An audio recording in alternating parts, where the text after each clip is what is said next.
मतलब क्या, ला इलाहा इल्लल्लाह, तेरा मेरा रिश्ता क्या, ला इलाहा इल्लल्लाह, ला इलाहा इल्लल्लाह, ला इलाहा इल्लल्लाह। अल्लाह कुरान में कहता है, जो लोग ईमान ले आए मैं उनके खौफ दूर कर देता हूं। ए अल्लाह, तेरे स्वाम किसी के सामने नहीं झुकते, खौफ के बुत के सामने नहीं झुकते। हक हमारा आजादी, जीतेंगे हम ये बाजी, हक को बातिल की इस जंग में हमको करना रब राजी। हक हमारा आजादी, जीतेंगे हम ये बाजी, हक को बातिल की इस जंग में हमको करना रब राजी।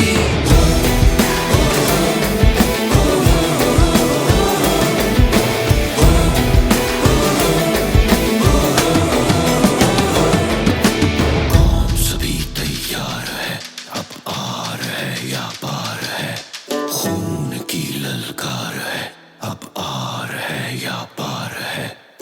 डर को अब मिल के डराए, नई सोच से जज्बा जगाए, मुट्ठी में हो दुनिया सारी, ऐसे अपनी शान बढ़ाए।